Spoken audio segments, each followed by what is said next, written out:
Assalamualaikum warahmatullahi. Ba'da a'udzu billahi as-samil 'alim minasy syaithanir rajim. Min hamzihi wa nafthihi wa nafsihi.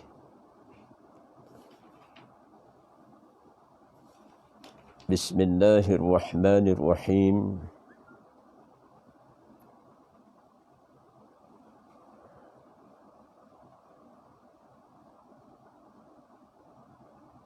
Falawla iza balagatil khulqum wa antum hina izin tanzurun wa nahnu aqrabu ilayhi minkum walakin la tubsirun. Falawla iza balagatil khulqum wa antum hina izin tanzurun wa nahnu aqrabu ilayhi minkum walakin la tubsirun. Falawla in kuntum ghayra madinin tarji'unaha in kuntum sadiqin. Allah Subhanahu wa ta'ala berfirman dalam satu surah, yakni surah Al-Waqi'ah. Mafhum ayat bermula pada ayat yang ke-83 sehinggalah ayat yang ke-87. Suatu peringatan yang baik untuk kita mengingati akan kematian ini. Mafhum ayat menyatakan Allah Subhanahu wa ta'ala berfirman, firmanullah ta'ala, ba'da a'udzu billahi minasyaitonir rajim min hamzihi wa nafthihi wa nafsihi. Maka mengapa, yakni tidak menghalang, ketika yakni nyawa telah sampai di kerongkong, di halkum, dan kamu ketika itu melihat, dan kami, kata Allah, lebih dekat kepadanya daripada kamu, tetapi kamu tidak melihat. Mengapa jika kamu memang tidak dikuasai, yakni oleh Allah, kamu tidak mengembalikannya, yakni nyawa itu ataupun roh itu, jika kamu orang yang benar. Sadaqallahul azim. Allahumma arhamna bil Qur'an waj'alhu lana imaman wa nuran wa hudan wa rahmah. Rabbana atina min ladunka rahmah wa hayyi lana min amrina rashada. La hawla wa la quwwata illa billah. Inna lillahi wa inna ilaihi raji'un. Para tetamu Allah Subhanahu wa ta'ala, tetamu Ramadan Al-Mubarak, tetamu di Yaumul Jumaah ini, tetamu Allah bagi saya dan kita semua sebagai suatu anugerah Allah menciptakan kita semua sebagai hamba-Nya. Sementara hidup di bumi ataupun di dunia yang sementara ini, saya raikan dan saya kasihi seluruh ahli keluarga saya dan seluruh para muallimah, para asatizah, para cinta dan penuntut ilmu, sahabat-sahabat kenalan yang dekat maupun yang jauh yang menyaksikan pertemuan pada pagi ini. Kalimah yang terbaik apabila kita menerima suatu khabar ataupun menimpanya suatu musibah.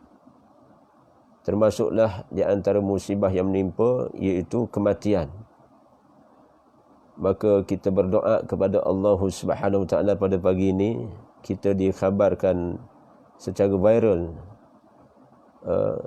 dengan pemergian tokoh agamawan di Malaysia ini, iaitu almarhum Datuk Al-Fadil Ustaz Ismail bin Khamus inna lillahi wa inna ilaihi raji'un. Allahumma ighfir lahu warhamhu wa afihi wa'fu anhu.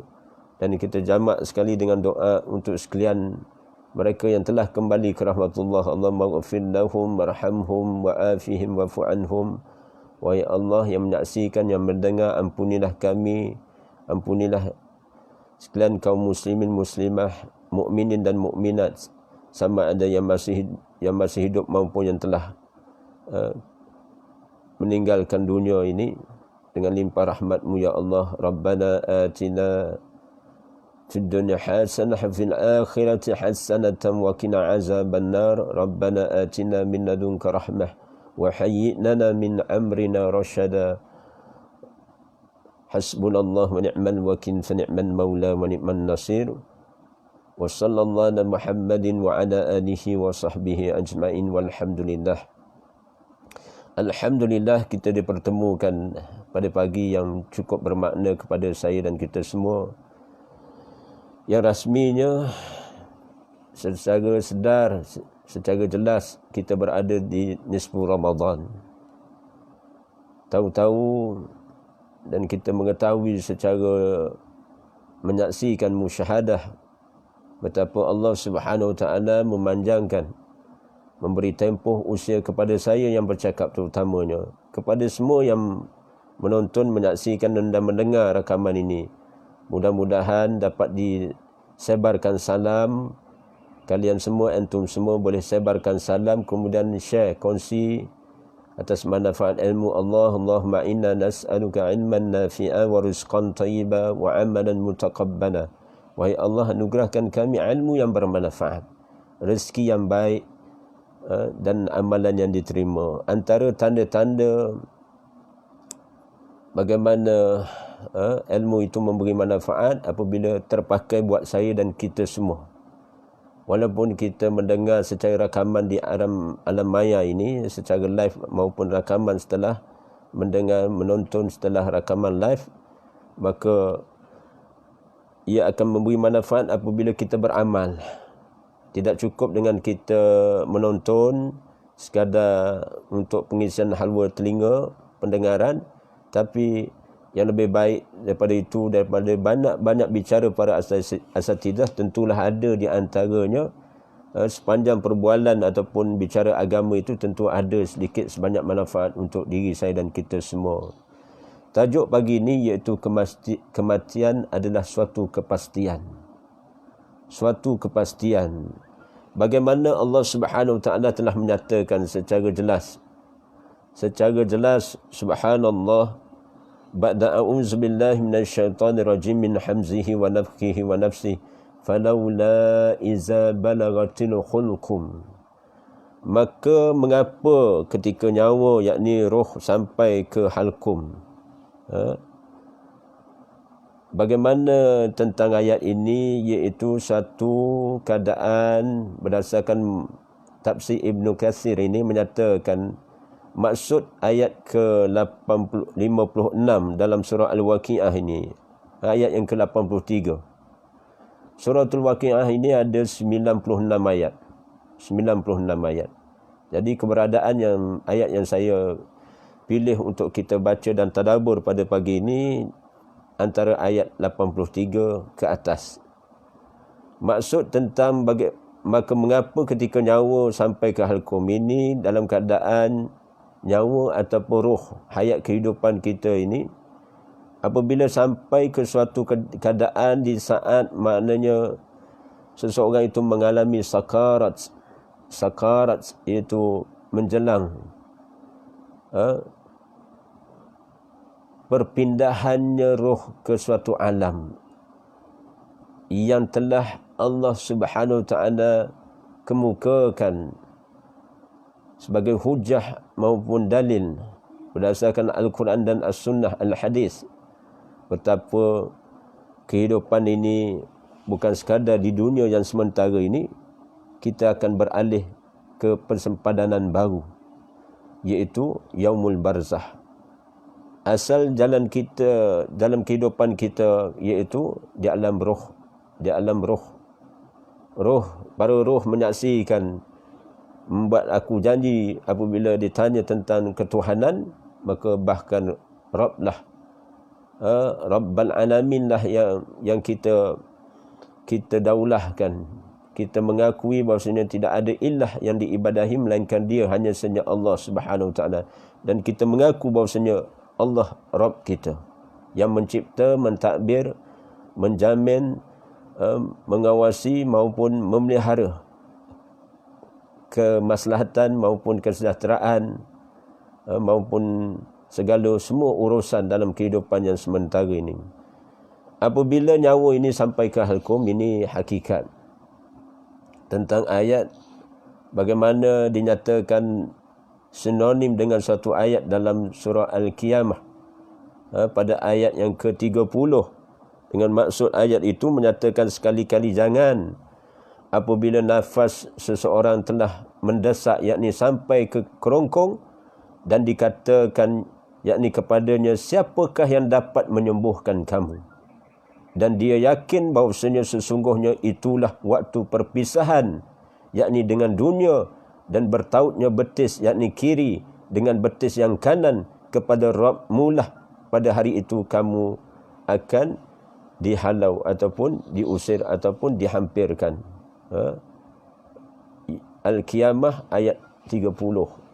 Inna lillahi wa inna ilaihi raji'un. Ini suatu gambaran tentang saat kritikal perpindahannya roh daripada jasad.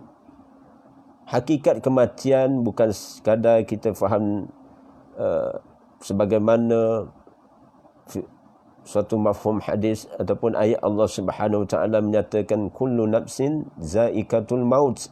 Setiap yang bernyawa, bernafas pasti akan merasai kematian. Maka seumpama yang telah berlaku pada pagi ataupun pada malam tadi, kembalinya ke rahmatullah. Saya ulang balik almarhum Tuan Guru ataupun Datuk Al-Fadil Ustaz Ismail Khamus, Allah maghfir lahu warhamhu wa afihi wa'fu anhu. Bagaimana kita bila mendengar khabar berita dalam beberapa hari sebelum ini tentang keadaan status kesihatan almarhum, ramai orang mendoakan kepada almarhum. Termasuklah juga contoh-contoh tokoh-tokoh agama ataupun sesiapa saja yang sebelum ini telah mengalami suatu keadaan kesakitan, sama ada sakit itu jangka panjang maupun sakit itu dalam keadaan sementara seketika cuma, tapi bila mana dalam keadaan tertentu, sebenarnya pada waktu itu kita mampu menyaksikan warisnya sama ada pasangan ataupun anak-anaknya ataupun orang-orang yang kanan kirinya menyaksikan. Di waktu itu hukum zahir, bagaimana Allah nyatakan, padahal kamu itu ketika itu melihat, wa antum hina izin tanzurun. Ini padahal kamu ketika itu melihat. Kita hanya mampu melihat zahir, hukum zahir. Kita mengharapkan maknanya yang sakit itu akan sembuh. Tapi bila mana satu keadaan, di satu keadaan berdasarkan ilmu dan takdir Allah, tak ada siapa pun yang tahu tentang ajal ini, sukat timbang kiranya. Bagaimana yang terbaik kepada orang yang mengalami kesakitan itu, ketika sakit itu. Jadi subhanallah, ada kalanya bila mana Allah menghendaki berdasarkan wasilah dengan doa dan sentiasa istiqamah dalam munajat kepada Allah. Ada orang yang berhajat untuk mati pada hari Jumaat dan mereka mengkhususkan seumpama ingin mati menghadap kepada wajah Allah dalam keadaan yang terbaik, yakni pada malam Jumaat. Ada pula yang ingin berhajat menemui Allah Subhanahu Wa Taala sekiranya Allah telah sampaikan tempoh ajalnya, ingin meninggal dalam keadaan fi sabilillah. ataupun ada juga yang berhajat kepada suatu kematian yang terbaik. Di antaranya munajat ataupun hajat seseorang itu nak mati ketika berada di Madinah, di Madinah, hatta di Raudah ataupun di depan makam Rasulullah SAW. Ada yang berhajat demikian. Sesiapa yang berhajat demikian, termasuklah kita, tidak mustahil pada saya dan kita semua. Ada juga di kalangan hamba-hamba Allah ini, dia berhajat supaya Allah pilih, takdirkan dia mati pada hari yang terbaik. Apa hari yang terbaik dalam 365 hari ini? Flashback balik. Kalau berhubung dengan soal hari lah, kalau kita nak minta, tak mustahil. Allah boleh, Allah sangat pemurah, Allah sangat pengasihani, Ar-Rahman Ar-Rahim. Jadi tidak salah bagi di antara kita mohon kepada Allah, sekiranya rezeki umur kita, termasuk rezeki yang telah Allah tentukan qadarnya, boleh kita minta kepada Allah nak mati dalam keadaan di malam kemuliaan Lailatul Qadri khairum min alfi syahr. Lailatul Qadri khairum min alfi syahr ni malam kemuliaan. Khairum min alfi syahr, lebih baik daripada 1000 bulan. Lebih baik daripada 83 tahun 4 bulan. Kiraan lebih kurang begitulah. 83 kalau 84 tahun 4 bulan. 4 bulan ke 3 bulan begitulah. Subhanallah. Jadi mudah-mudahan pada saya dan kita semua, saya juga berhajat, mudah-mudahan niat kita, akidah kita benar di sisi Allah Subhanahu Wa Taala, boleh Allah tentukan. Dan saya sangka baik kepada almarhum Datuk Al-Fadhil Ustaz Datuk Ismail Qamus. Tentulah dia berhajat untuk mengambil contoh kematian seumpama yang berlaku kepada sahabat yang qarib dia, iaitu almarhum Tuan Guru Profesor Datuk Harundin, mati pada hari Jumaat juga. Begitu juga almarhum Tuan Guru Ni Abdul Aziz. Almarhum Tuan Guru Ni Abdul Aziz ni saya sendiri menyaksikan. Tak pasal-pasal Allah gerakkan hati ni daripada Johor, jarang balik dengan flight, tiba-tiba tergerak sehari sebelum kematian itu. Pada petang Khamis itu, saya ambil tiket untuk satu urusan balik ke Kelantan daripada Johor. Tiba-tiba sampai waktu maghrib, solat maghrib di Masjid Pulau Melaka. Tiba-tiba selepas solat maghrib, di ambang waktu isyak, ada berlaku, maknanya petanda akan sampainya satu keadaan, maknanya Tuan Guru Ni Abdul Aziz akan dibawa pulang daripada spesialis hospital itu ke rumahnya pada waktu itu. Waktu solat isyak lah lebih kurang. Setelah saya solat jamak di Masjid Pulau Melaka.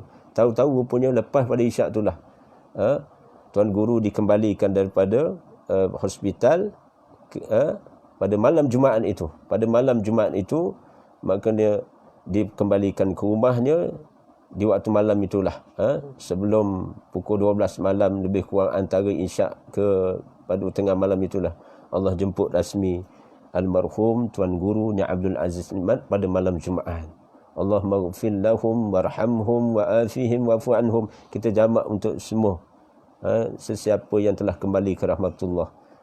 Subhanallah, Allah nyatakan kita semua mampu melihat saja hukum zahir. Tetapi dalam urusan Allah, bila mana Allah nyatakan, dan kami lebih dekat kepadanya daripada kamu, wa nahnu aqrabu ilaihim minkum walakin la tubsirun. Subhanallah. Di sini kita lihat bagaimana Allah sengaja tanya, maka mengapa jika kamu tidak bagaimana Allah nyatakan tentang, iaitu padahal kamu ketika itu tidak melihat. Dan sebenarnya apabila Allah nyatakan dan kami lebih dekat kepadanya daripada kamu, ini apa maksudnya? Allah Subhanahu Wa Taala dengan unit amalnya, yakni para malaikat Allah Subhanahu Wa Taala, akan menemani, akan menghampiri orang yang dalam keadaan diambang ajalnya. Di waktu sakarat ini, maksud tentang ayat dan kami lebih dekat kepadanya daripada kamu, iaitu didatangnya para malaikah, yakni unit amal Allah ini. Unit amal Allah ini didatangkan khas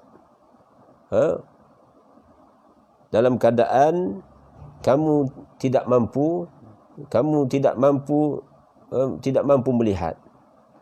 Kita menyaksikan orang yang sakit ni diambang maut, tapi kita tidak mampu melihat suatu hakikat kehidupan, yang mana seseorang ini apabila sampai pada hukum ajalnya hampir tiba, maka dibentangkan, dibukanya mata bagi roh ini, dia perlihat. Maknanya orang yang mati ni, orang yang bakal mati ni menyaksikan adanya petugas-petugas Allah. Adanya petugas-petugas Allah ini, subhanallah, bagaimana mereka akan menjalankan tugas mereka. Subhanallah, mudah-mudahan saya dan kita semua dijemput rasmi dalam keadaan malaikah ini dimuliakan Allah Subhanahu Wa Taala kerana amal ketaatan yang kita lakukan. Wajah mereka dalam keadaan tenang dan bercahaya, maupun hatta berwajah berseri-seri untuk menjemput suatu roh yang mudah-mudahan saya dan kita semua terkelompok dalam roh orang-orang yang baik, orang-orang yang beriman kepada Allah Subhanahu Wa Taala.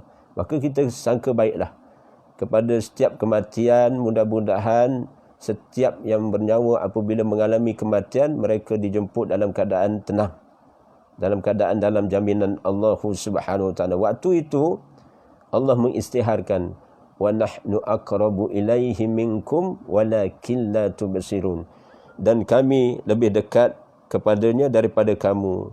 Ada usaha ikhtiar sampai maknanya tahap pakar-pakar bius maupun pakar neuro ataupun pakar saraf ataupun pakar segala pakar akan berhimpun.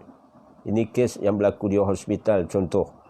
Mereka akan support termasuk untuk push yang terakhir. Ini prosedur biasa di hospital sekiranya diizinkan oleh waris ataupun tindakan doktor on call tu sendiri mengambil tindakan begitu untuk menyelamatkan maknanya orang yang sakit di tahap kritikal itu.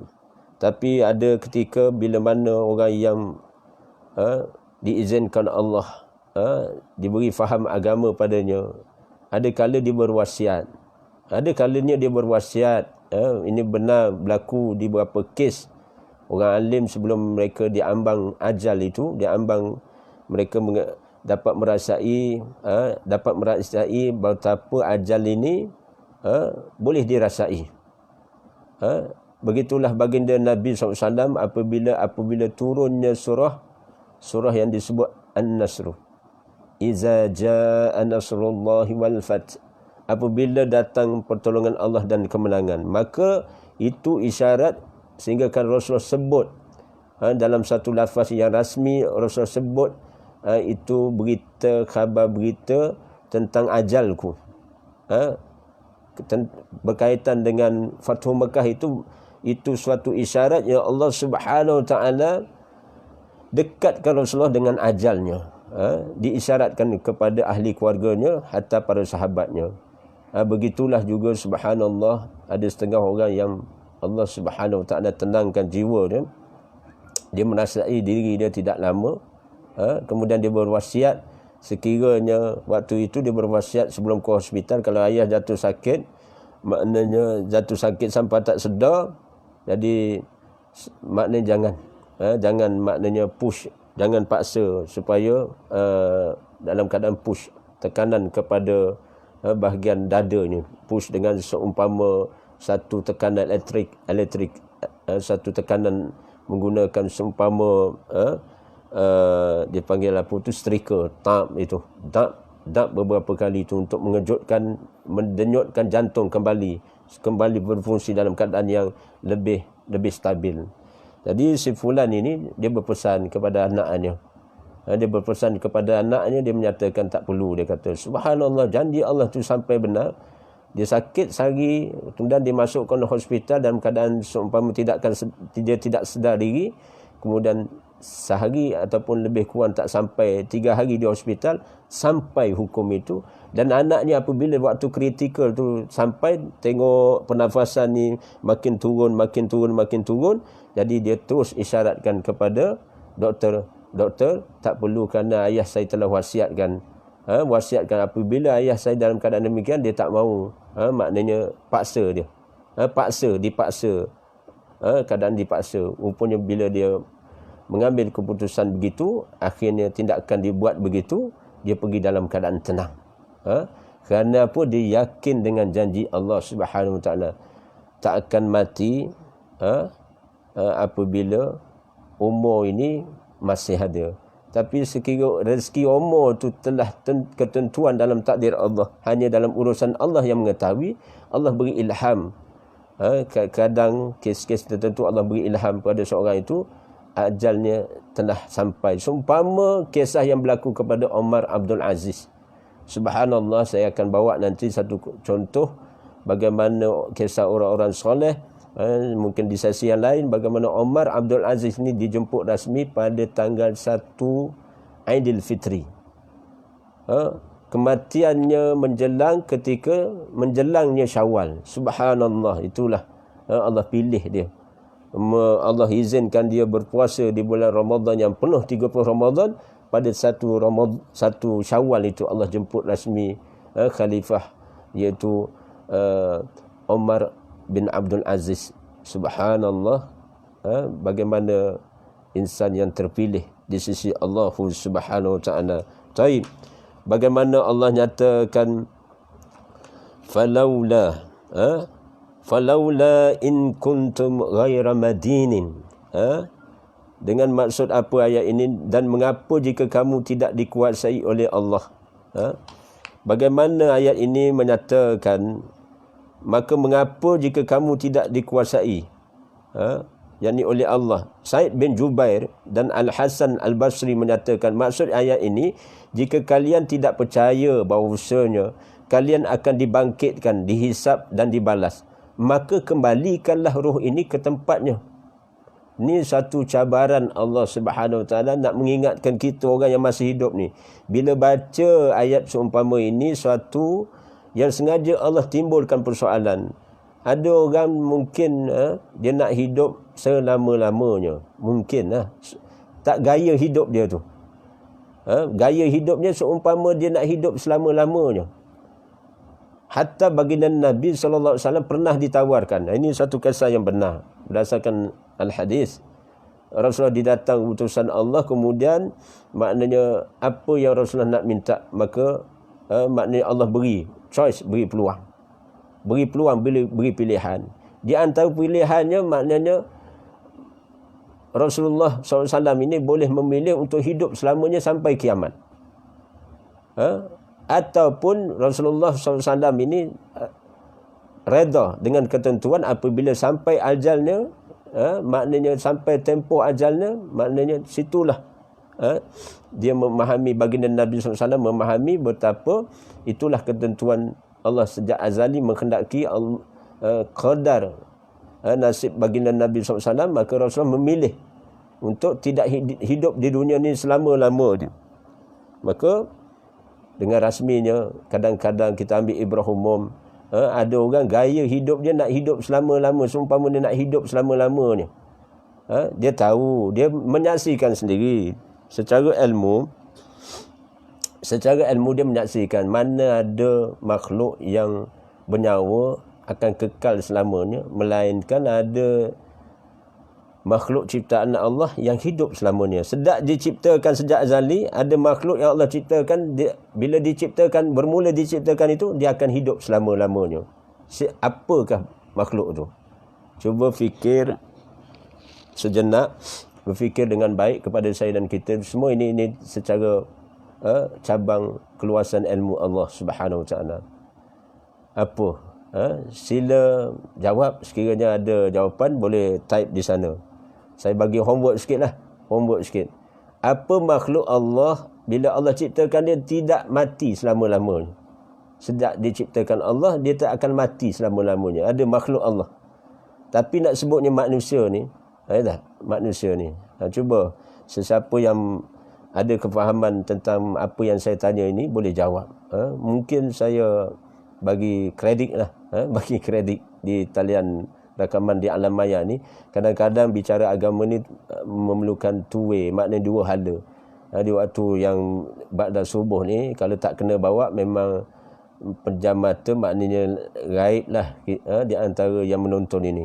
Tapi insya-Allah bila mana ada mata hati akhirat, walaupun bersandar terbaring dan sebagainya, tengok lebih kurang rakaman ini ataupun mana-mana rakaman, insya-Allah orang beriman, berilmu, dia tidak melepaskan masa yang ada untuk bersahaja. Hatta dia berbaring pun dalam keadaan dia mengingati Allah Subhanahu Wa Taala. Dia berusaha untuk mengingati Allah. Sampailah lelap ataupun maknanya sampai dia dalam keadaan maknanya dia memanfaatkan masa yang ada itu. Taib. Nak menyatakan subhanallah, sengaja Allah cabar sesiapa pun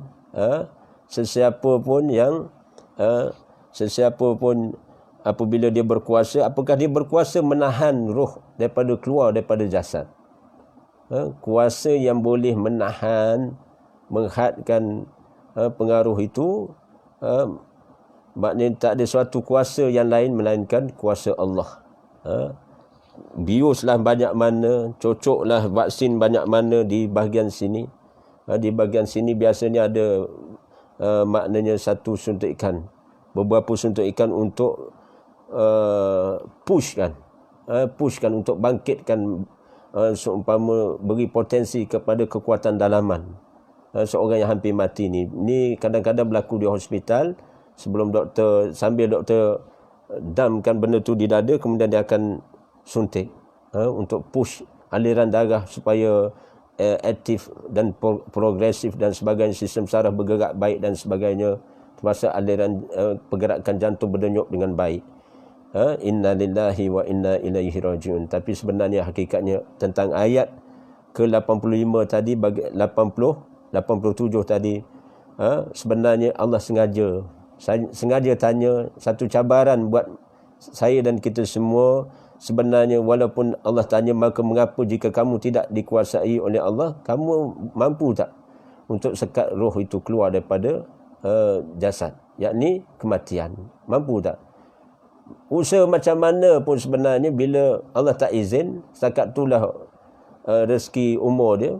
Maknanya suntik macam mana pun, push macam mana pun, bila sampai masa, maknanya dia akan pergi.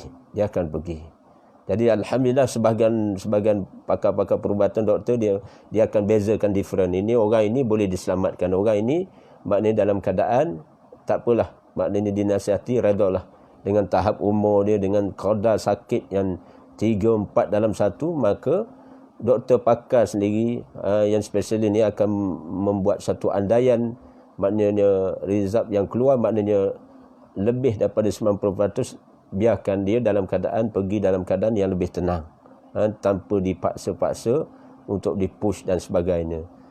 Ini pertimbangan pakar-pakar yang berkaitan dengan perubatan ini. Taib. Itu ada jawapannya. Antara makhluk yang Allah ciptakan tak akan mati, iblis. Taib, benar.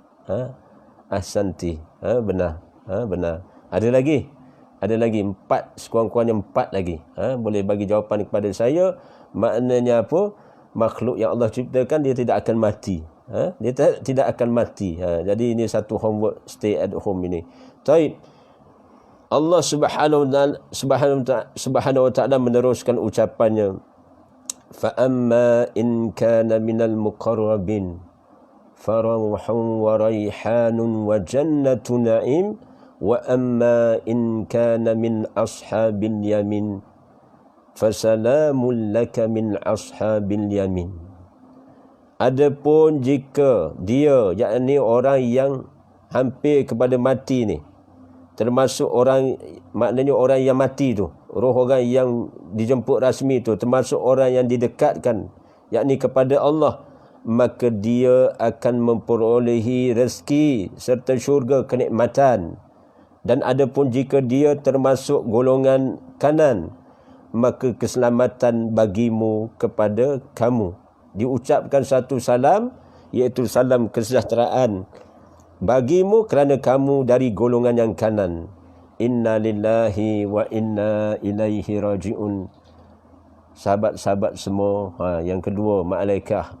Malaikah ciptaan Allah yang tak akan mati, iaitu malaikah Allah. Jadi ada 3 lagi, sekurang-kurangnya 3 lagi. Mungkin Puan Ucu Anis ini, subhanallah, puan kecil, wallahu alam, seorang yang maknanya mengikuti kelas, maka alhamdulillah, mungkin boleh buat hat-trick, boleh buat hat-trick 3 jawapan berturut-turut, jawapan yang benar, insya-Allah. Baik, nak menyatakan kita ini sebenarnya tak ada pilihan lain, kena melayakkan diri saya dan kita semua golongan termasuk dalam, mudah-mudahan insya-Allah kita termasuk dalam golongan yang kanan. Golongan yang kanan.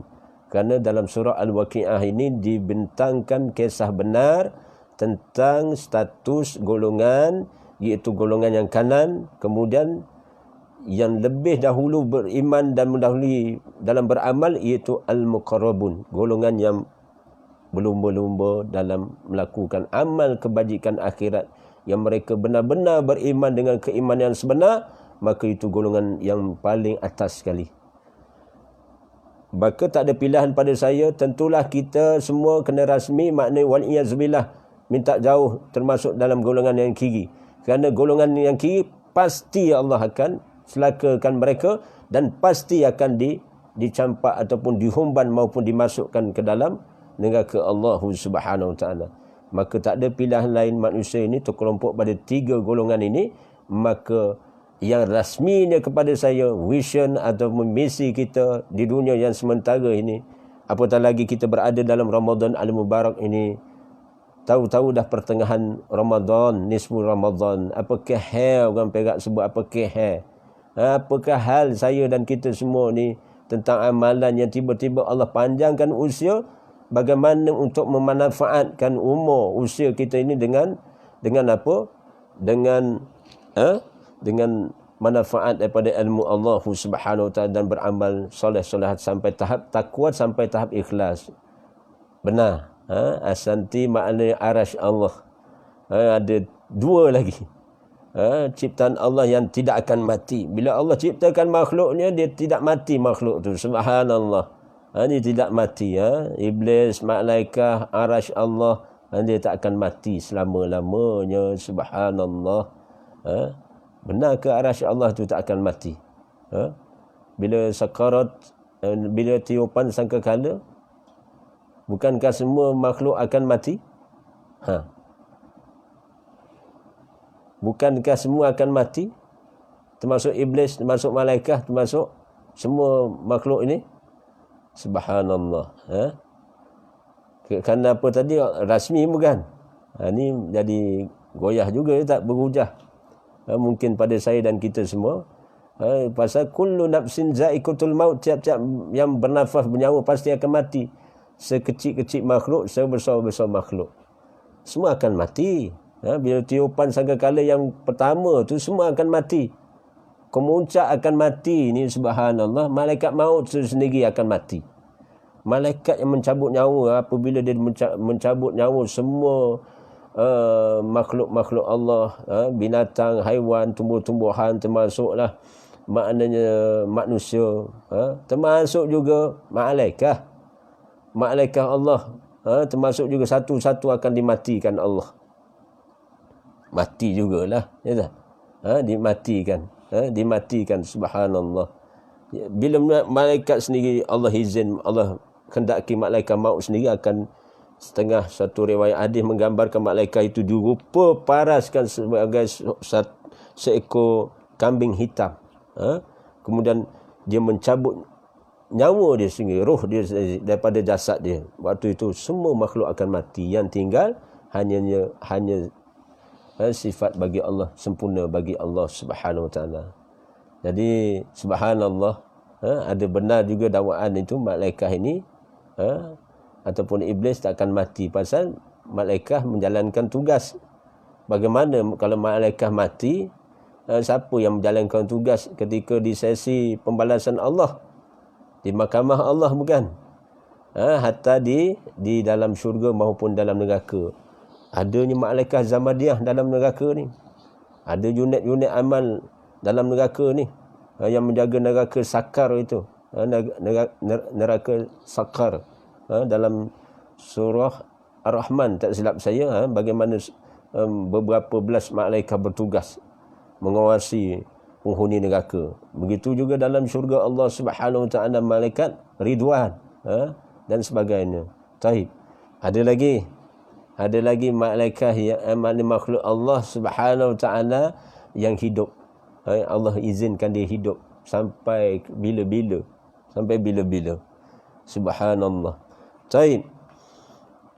Bagaimana yang dimaksudkan, adapun jika dia itu orang yang didekatkan kepada Allah, ini golongan al-muqarrabun. Golongan al-muqarrabun, orang pilihan Allah.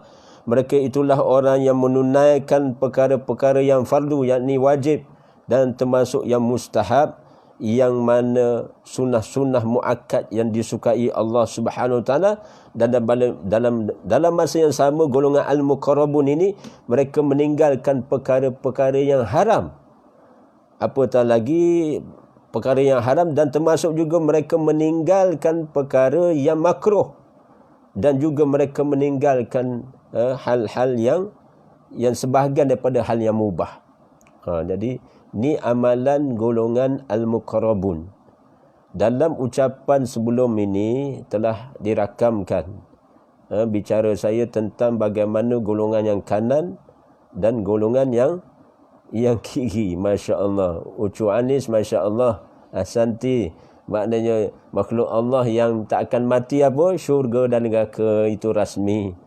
Itu rasmi. Syurga dan neraka adalah makhluk Allah yang tak mati. Allah panjangkan usia mereka sampai bila-bila. Sampai bila every time. Maknanya mereka itu hidup dirupa paraskan sebagai rupa paras yang Allah kendaki. Syurga itu kekal abadi. Disebut apa nama dalam surah surah Ali Imran. Bagaimana Allah nyatakan ba'da a'udzubillahi minasyaitonirrajim. Bismillahirrahmanirrahim. Qul a'unabbi'ukum bi khairin min zalikum lillazina taqaw inda rabbihim jannatun tajri min tahtihal anhar khalidina fiha. Maknanya mereka kekal. Dalam syurga Allah. Kemudian wa azwajum mutahharatun wa ridwanun minallah wallahu basirun bil ibad. Itu pada ayat yang ke-14, ke-15, 14 ke-15 dalam surah Ali Imran itu. Sila semak, cantik ayat itu. Ada hal yang lebih baik daripada fitnah-fitnah dugaan ataupun fitnah dalam kehidupan sementara ini. Ada yang lebih baik, mana sesiapa yang memahami hakikat ilmu Allah, mereka akan memilih jalan orang yang bertakwa. Subhanallah. Taib. Bagaimana golongan al-muqarrabun ini?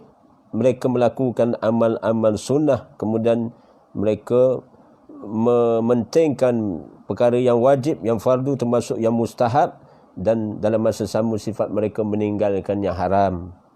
Siapa nak melayakkan diri dia termasuk golongan al-muqarrabun, mendapat pilihan, mendapat anugerah Allah, iaitu maknanya kena tinggalkan perkara-perkara yang haram, yang dosa dan sebagainya. Mampu tak kita masuk dalam golongan al-muqarrabun ini? InsyaAllah sekiranya kita bermujahadah dalam iman kita yang benar kepada Allah, dan mujahadah dalam kita beramal kepada apa yang Allah perintahkan. Mujahadah beramal, insyaAllah sampai tahap golongan boleh melayakkan diri. Di antara Allah akan masukkan saya dan di antara kita masuk dalam golongan al-muqarrabun. Tapi bilangannya sedikit. Zaman mutakhir ini sedikit. disebut dalam awal-awal surah Al-Waqi'ah, di antara 10 ke 20 ayat yang pertama dalam surah Al-Waqi'ah, bukan? Setelah Allah bentangkan golongan yang kanan, golongan yang al-muqarrabun, golongan yang kiri dan sebagainya, disebut sullatum minal awwalin wa qalilum minal akhirin. Wa qalilum minal akhirin itu maknanya golongan al-muqarrabun ini dia sedikit je. Zaman mutakhir ni sedikitnya. Maknanya dia lebih banyak maknanya ketika zaman Rasulullah, zaman sahabat-sahabat, zaman yang disebut salafus soleh, mereka itu dah ujung ni. Maknanya kita ni sebagian ulama mufassir menyatakan zaman mutahirin nak jumpa golongan al-muqarrabun ini, maknanya mereka ni dalam bilangan yang sedikit di zaman mutakhir ni. Tapi nak kata sedikit pun ada sejumlah mereka, yang Allah boleh pilih, para ahli ulama yang salehah, takwa yang ikhlas, ataupun maknanya orang yang ahli ibadah yang benar, yang jujur. Yang jujur kan Rasul sebut peniaga yang jujur. Peniaga yang jujur Allah Rasul sebut gini, didekatkan. Peniaga yang jujur yang Allah redha. Allah sendiri menyaksikan, para malaikat mencatat amalan dia masa hidup di dunia. Dia akan ditempatkan dengan peniaga dengan jujur. Aku dengan peniaga yang jujur, kata Nabi SAW, begini, duduk bersama dengan Rasulullah dalam syurga Allah. Begitu juga orang yang memuliakan anak-anak yatim pun dapat anugerah begini. Maknanya dekat dengan satu kelompok dalam syurga bersama, berdapat bertemu dengan Nabi Muhammad sallallahu alaihi wasallam. Allahumma salli ala Muhammad wa ala alihi wa sahbihi wa barik wa sallim. Subhanallah. Allah bukan setakat itu saja, bagaimana Allah Subhanahu wa taala menyatakan golongan itu, mereka itulah orang-orang yang didekatkan, yakni Allah beri taufik dan hidayah pada mereka dan diberi kekuatan iman, kekuatan amal. Mereka melakukan segala dan mereka meninggalkan perkara yang sebahagian daripada perkara mubah. Mubah ni apa? Harus. Bukan suruh tinggal rumah, bukan suruh tinggal kenderaan, bukan suruh tinggal makan dan minum, bukan suruh tinggal harta, maknanya tanah ataupun emas ataupun aset-aset current account, saving account. Tapi sukatlah kira, sukat segala yang mubah tu, yang mubah, hal makan, minum, pakai ni semua, kehidupan ni sebenarnya mubah. Benda yang harus kita lebihkan, maknanya pada kiraan harta kita, apa yang kita miliki, 2/3 harta itu kita fi sabilillah. Hebatnya Abu Bakar As-Siddiq. Abu Bakar As-Siddiq radhiyallahu an bukan seorang yang lekeh, maknanya yang kita kata maknanya tak ada apa-apa. Abdul Rahman juga tokoh korporat di kalangan sahabat.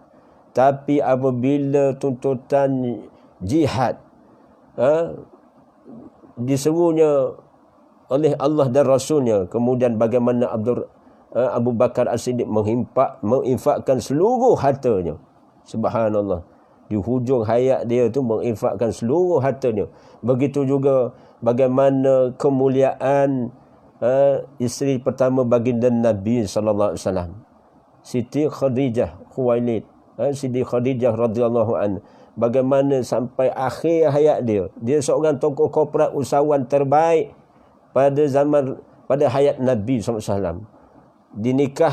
Dinikahinya Rasulullah, maknanya Rasulullah pada waktu itu belum menjadi sebagai Nabi lagi. Kemudian di hujung umur, di antara beberapa tempoh selepas dalam tempoh perkahwinan itulah Muhammad dimartabat menjadi Nabi lagi Rasul. Subhanallah.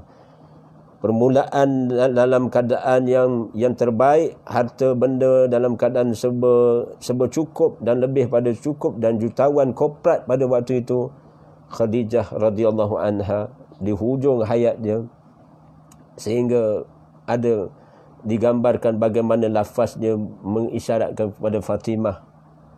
Mengisyaratkan Fatimah, dia malu nak sebut pada suami dia. Dia malu nak sebut pada suami dia. Minta izin maknanya kepada Rasulullah, diberitahu kepada anaknya Fatimah. wahai Fatimah, kamu beritahulah ayah kamu, kalau aku mati nanti, maknanya kain yang berada pada Nabi SAW itulah, maknanya kain yang akan membaluti tubuhku, tubuh mak ni. Tubuh mak ni dalam keadaan subhanallah qada itu yang dia ada. Benar janji Allah Subhanahu Wa Taala, dia menginfakkan seluruh hartanya bersama menyokong perjuangan baginda Nabi sallallahu alaihi wasallam sehingga habis harta, dan dia yakin dengan janji Allah dan Rasulnya, dan sehingga Khadijah Khuwailid ini bagaimana isteri yang pertama Nabi SAW dimuliakan Allah sebagai Ummul Mukminah. Begitu juga Aisyah radhiyallahu anha. Subhanallah, Ummul Mukminah, ibu orang yang ketua orang yang beriman di kalangan kaum wanita. Subhanallah, kerana pengorbanan Ummul Mukminah itu kepada Rasulullah sallallahu alaihi wasallam. Apa tadi saya nak menyatakan, Allah meneruskan ucapan rasminya pada ayat yang seterusnya, bagaimana farauhun wa raihanun wa jannatu na'im, maka dia akan memperoleh rezeki dan syurga kenikmatan. Berkaitan dengan ayat ini, subhanallah, bagaimana mereka, yakni golongan al-muqarrabun, mereka akan mendapat ketenteraman dan kesenangan, serta para malaikat menyampaikan berita gembira itu kepada mereka di saat mereka menghadapi kematian, sebagaimana yang telah disebut dalam satu penyataan hadis. Al-Barra menyatakan kepada bagaimana para malaikat rahmah berkata kepada roh yang baik, wahai roh yang baik yang berada di jasad yang baik, keluarlah kamu menuju ketenteraman, kesenangan dan menemui Rabb yang tidak murka. Allahu Rabbi, mudah-mudahan saya di antara kita ini dimuliakan Allah Subhanahu Wa Taala, dijemput dengan panggilan-panggilan seumpama ini, seumpama wahai roh yang baik yang berada di jasad yang baik, keluarlah kamu menuju ketenteraman, wa raihan wa jannatu na'im, maknanya farauhu wa raihan wa jannatu na'im, maknanya bagaimana malaikat menyuruh, keluarlah kamu menuju ketenteraman, kesenangan dan menemui Rabb yang tidak murka kepada kamu. Bila Allah tidak murka, hakikatnya Allah Subhanahu Wa Taala redha. Subhanallah, maknanya bagaimana dinyatakan oleh Abi bin Abi Talhah, menyatakan daripada Ibnu Abbas tentang firman Allah ini, yang dimaksud waraihan,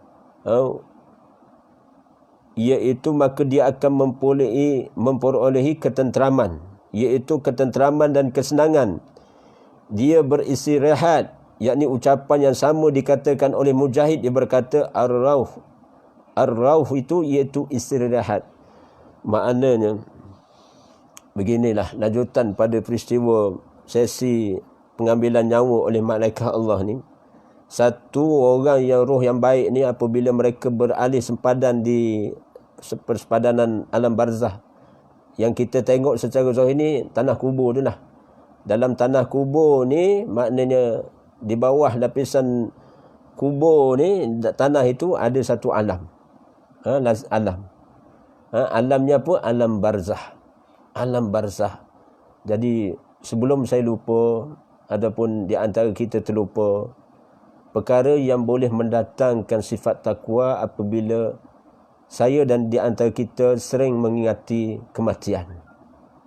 Bila kita ingat mati ni, insya-Allah sebagai tazkirah yang begitu seni. Begitu seni yang sebenarnya memberi motivasi. Sehingga Allah akan ilhamkan bagaimana ilham yang baik, yang benar di sisi Allah. Allah menyebabkan kita berfikir dengan baik, sehingga kan kita akan memikirkan apa sebenarnya tujuan maksud hidup. Daripada Allah kita datang, kemudian Allah transitkan kita di dunia yang sementara ini, kemudian ke mana kita akan pergi, ke mana, menemui janji-janji Allah. Salah satu di antara janji Allah, Allah panggil balik.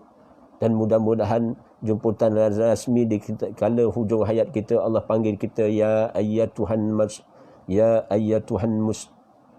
ayyatuhan nafsul mutmainnah irji'i ila rabbiki radiyatan mardiyah fadkhuli fi ibadi wadkhuli jannati. Telah saya syarahkan kalimah ini, ayat-ayat ini di penghujung surah Al-Fajr, bagaimana roh yang berjiwa tenang itu, subhanallah, berjiwa mutmainnah. Dan bagaimana bila masuk dalam kubur ni sebenarnya bagi roh yang baik ini satu istirahat buat mereka daripada kelebihan di dunia, daripada kelebihan di dunia. Sa'id bin Jubair menyatakan, dan begitu juga Al-Sudi menyatakan, ar-rauh itu iaitu kebahagiaan dan kesenangan. Makna dalam syurga, dalam alam barzah itu, bagi bakal yang roh yang baik akan dinisbahkan, dikategori sebagai ahli syurga. Mereka beristirahat dalam alam barzah itu dalam keadaan mereka bersenang-senang. Mereka seumpama digambarkan dalam hadis bagaimana seumpama mereka berada di pelamin di taman syurga Allah, termasuk mereka duduk sebagai suasana malam pengantin bagi roh yang Allah muliakan, golongan al-muqarrabun itu. Dan disebut bagaimana maka dia memperoleh ketenteraman dan rezeki ini, yakni surga dan kesenangan. Qatadah menyatakan yang dimaksudkan rauh itu iaitu rahmat daripada sisi Allah Subhanahu Wa Taala. Raihan juga adalah rezeki. Mujahid dan Sa'id bin Jubair menyatakan yang dimaksudkan raihan itu adalah rezeki. Dan bagaimana kerana siapa yang meninggal sebagai seorang yang didekatkan Allah Subhanahu Wa Taala, maka dia akan memperolehi semuanya itu, mencakupi rahmat, kesenangan, ketenteraman, kebahagiaan, kesenangan, kegembiraan dan rezeki yang baik. Itu yang dimaksudkan pada ayat yang ke-89. Dan dinyatakan subhanallah, bagaimana wa jannatu na'im, iaitu dan syurga kenikmatan.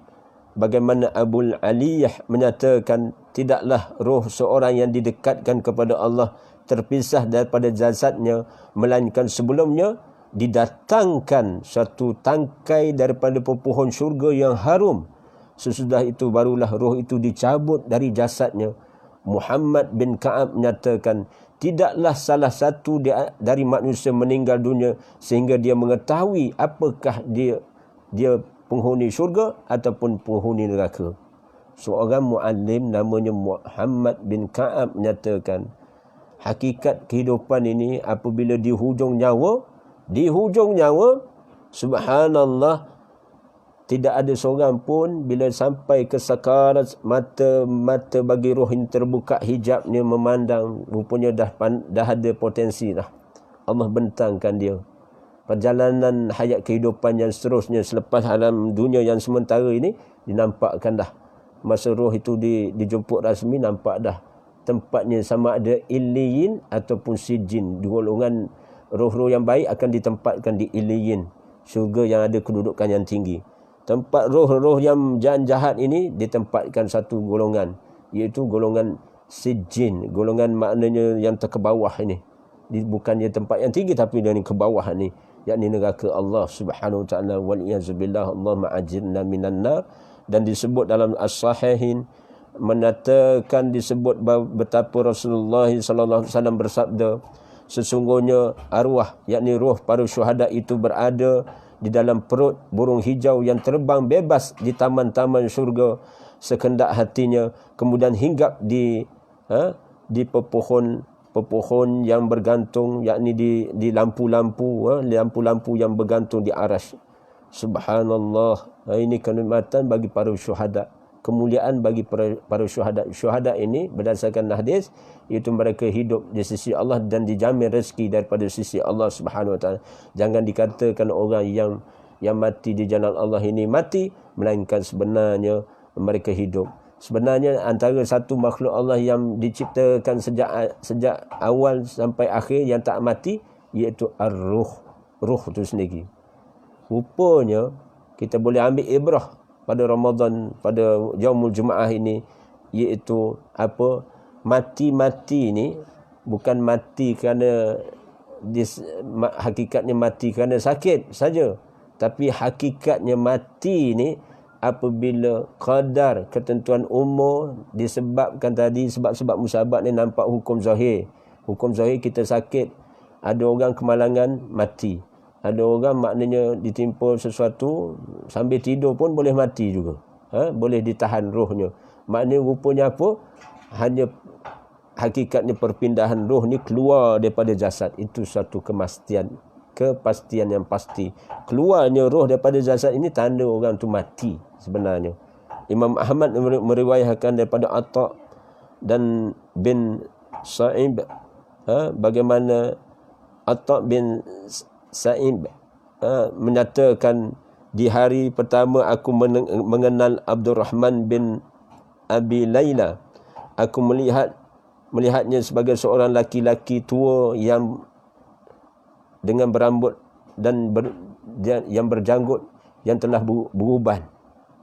Ini dinyatakan satu riwayat Imam Ahmad menyatakan Atta bin Sa'ib menyatakan dia mengenali seseorang itu Abdurrahman bin Layla.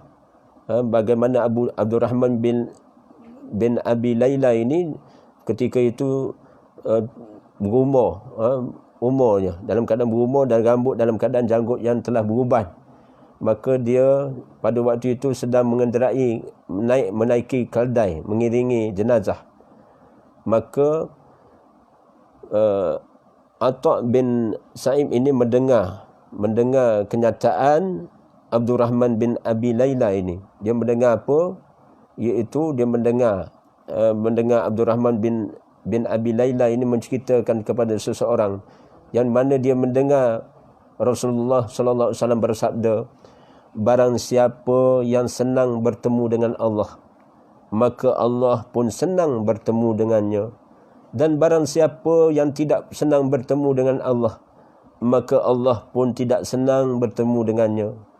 Maka bila mendengar kenyataan ini, para sahabat mendengar kenyataan Rasulullah menyatakan, saya ulang sebut, ini sabda Nabi SAW, kenyataan rasmi kepada para sahabat. Barang siapa yang senang bertemu dengan Allah, maka Allah pun senang bertemu dengannya. Dan barang siapa yang tidak senang bertemu dengan Allah, maka Allah juga tidak senang bertemu dengannya. Kemudian menyebabkan para sahabat menangis, menginsafi akan diri mereka. Maka Rasulullah bertanya, apa yang menyebabkan kamu menangis? Maka sahabat menyatakan, kami mempunyai satu perasaan, kami membenci kematian. Membenci kematian, tak suka kepada kematian. Dalam keadaan bimbang akan kematian, menjelang bila-bila masa ini. Maka Rasulullah bersabda, bukan maksud begitu. Jangan kamu maksudkan begitu. Yang dimaksudkan tentang bagaimana barang siapa yang senang bertemu dengan Allah, maka Allah akan senang bertemu dengannya. Ataupun barang siapa yang tidak senang bertemu dengan Allah, maka Allah pun tidak senang bertemu dengannya. Iaitu tentang ayat ini. Pada waktu sakarat, bagaimana ada pun jika dia, yakni orang yang mati, termasuk orang yang didekatkan oleh Allah, maka dia akan memperolehi rezeki dan syurga kenikmatan. Tentang ayat Allah dalam surah Al-Waqi'ah ini, bagaimana apabila seseorang itu dikelompokkan dalam kategori golongan Al-Muqarrabun, maka dia akan gembira, dia akan senang untuk berjumpa dengan Allah. Allah akan lapang dada dia, dia akan bersedia untuk dijemput rasmi Allah. Ini telah berlaku kepada golongan salafus soleh. Termasuk Rasulullah amat menyintai untuk kembali kepada temannya yang maha tinggi, yakni Allah Al-A'la. Rasulullah sebut di akhir wafat Nabi SAW, Rasulullah merindui untuk bertemu satu teman yang maha tinggi, teman hidup baginda Nabi SAW dalam kehidupan hayat baginda Nabi SAW sejak dilahirkan sampai ke Rasulullah wafat, iaitu Al-A'la, maha tingginya Allah, kesempurnaan bagi sifat Allah. Rupanya bagi orang yang maknanya golongan Al-Muqarrabun ini, Allah bagi ilham, keyakinan mereka, iaitu mereka yakin untuk bertemu dengan satu demi satu janji Allah. Ini kemuliaan anugerah, kenikmatan bagi orang yang disebut golongan al-muqarrabun ini. Dan ketika seseorang itu dikhabari berita gembira itu, maka dia pun merasa senang untuk bertemu dengan Allah, dan Allah pun lebih senang bertemu dengannya.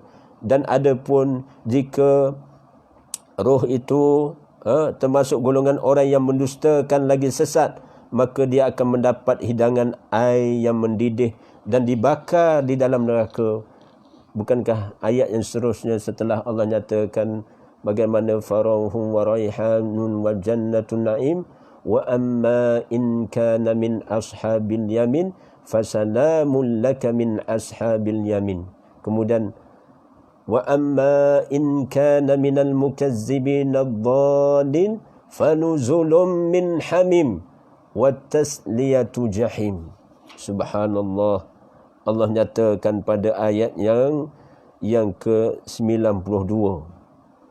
92 dan 93. Dan adapun jika termasuk golongan orang, roh orang itu termasuk dalam golongan orang yang mendustakan lagi sesat, maka dia akan mendapat hidangan air yang mendidih.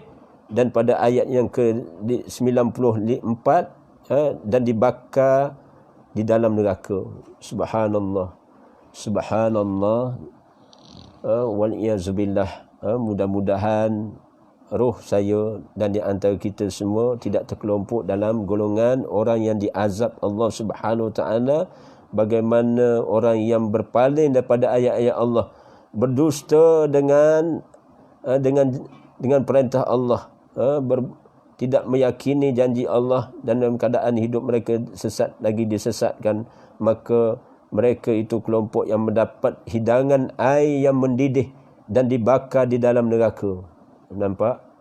Jadi pilihan yang mendapati, yang sederhana, akidah kita yang wasatiyah, kita nak masukkan dalam golongan yang kanan. Paling kurang pilihan yang terbaik iaitu termasuk dalam golongan yang kanan, kerana kita akan dijemput dengan salam sejahtera. Salam sejahtera. Bagaimana disebut tadi sebelum ayat itu, dinyatakan wa amma in kana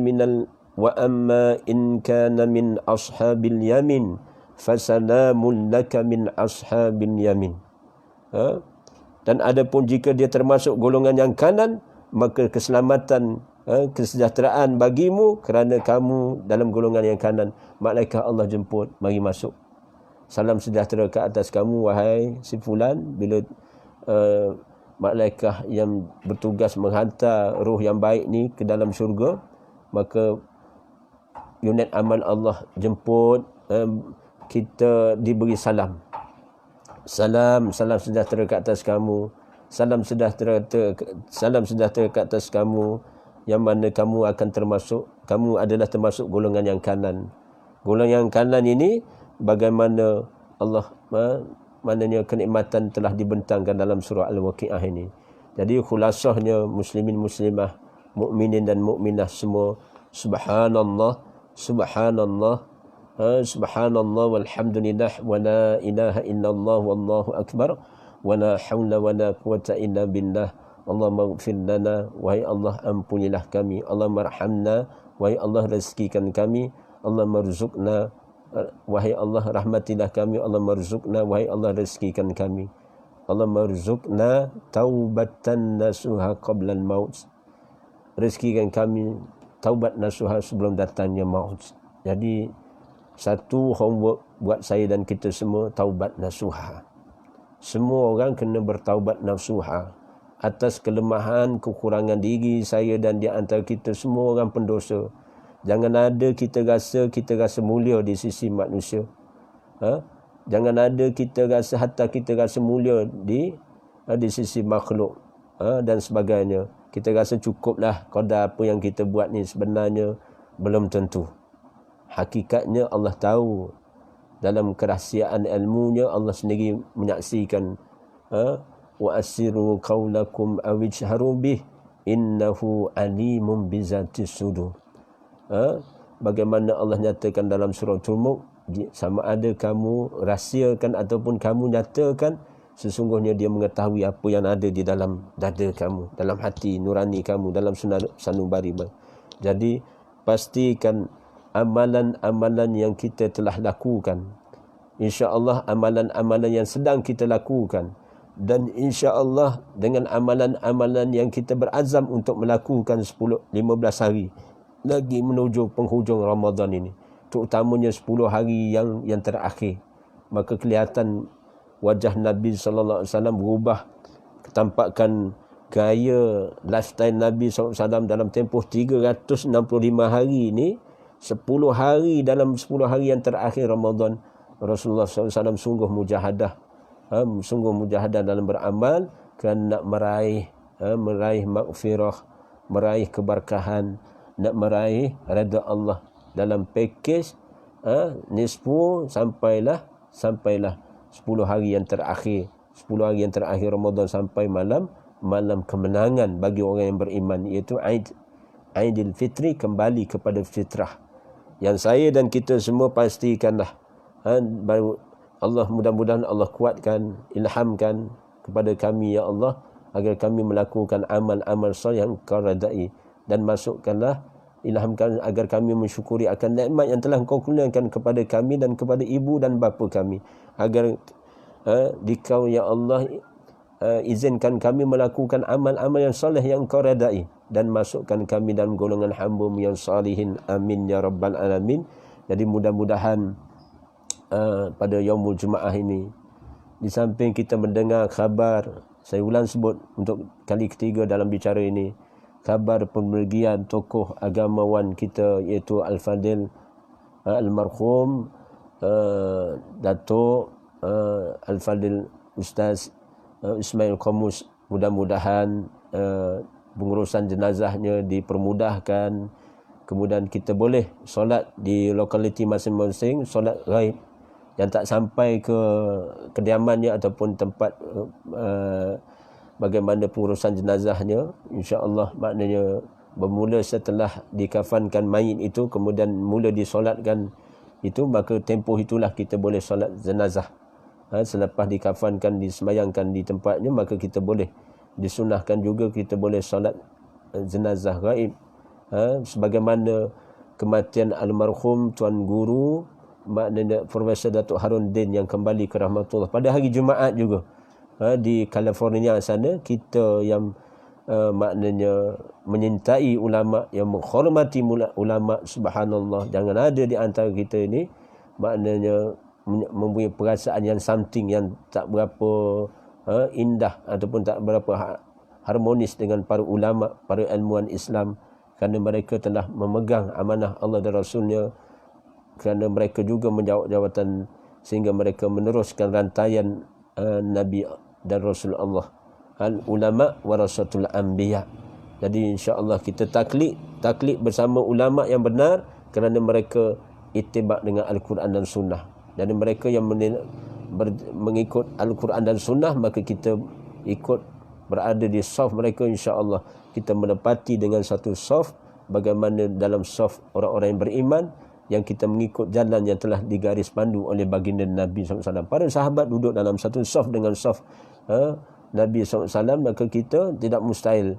Generasi yang mutahirin ini, maknanya kita ada Al-Quran, kita ada ilmu tafsir, kita ada ilmu hadis, ada kitab Sahih Bukhari wal Muslim, kitab Kutubus Sittah dan sebagainya, kitab hadis, kita ada maknanya kitab sirah, kita ada makna cabang-cabang ilmu yang bercabang tentang tauhid maupun tentang juzuk-juzuk yang telah dihuraikan dengan baik para ulama, sebahagiannya menepati dengan petunjuk agama itu. Masya-Allah, kita tidak akan rugi.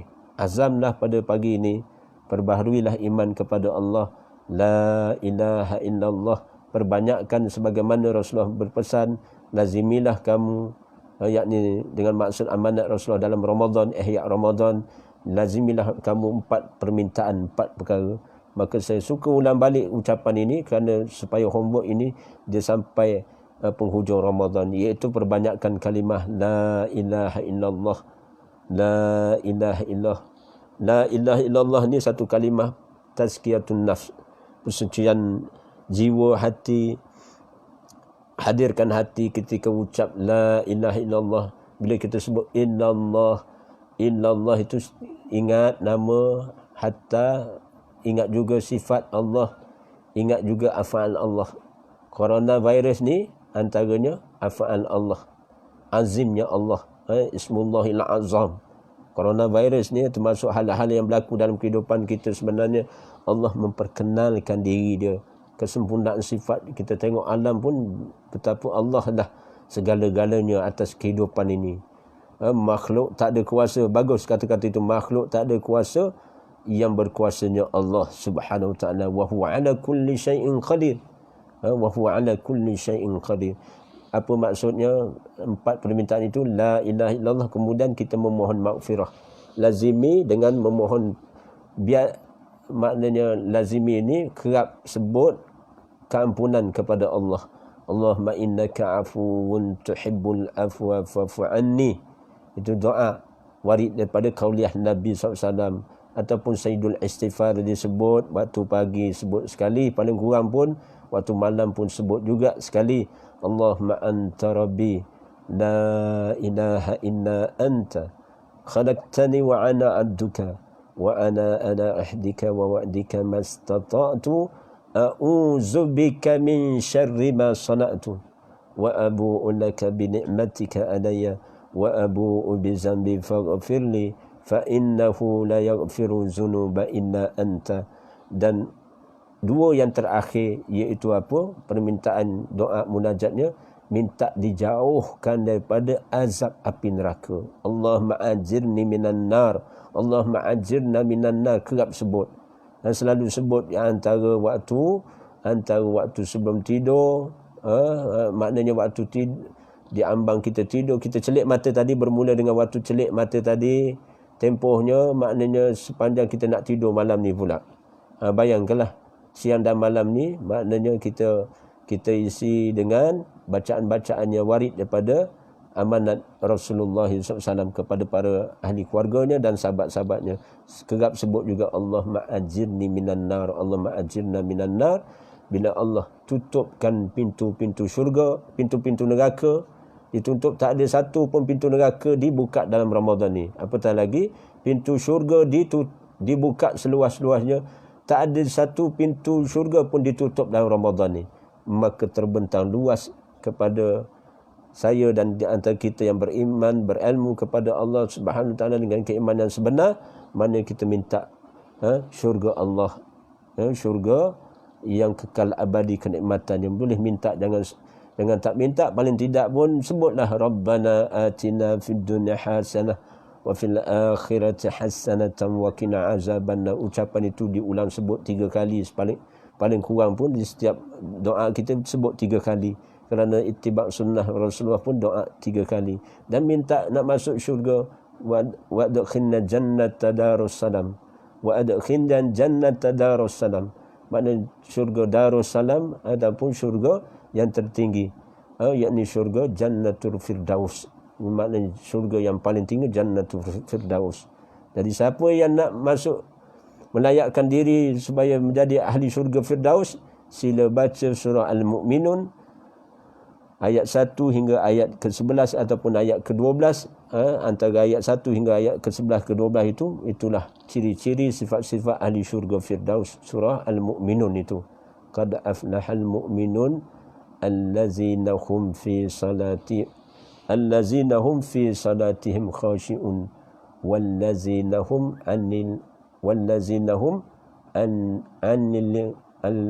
disebut apa? Wallazina hum anil mu'ridun, mu'ridun. Sudah semak balik bacaan ini. Yang tepatnya kita semak Quran balik. Maknanya orang-orang yang beruntung itu, berjaya di kalangan orang mukmin ini, dia solat dalam keadaan khusyuk, kemudian mereka meninggalkan, orang-orang yang meninggalkan perkara yang sia-sia dari segi amal perbuatan dan maupun perkataan yang sia-sia, yang lara dan sebagainya. Itu di antara contoh awal-awal surah Al-Mu'minun itu. Jadi saya rasa cukuplah sekadar itu.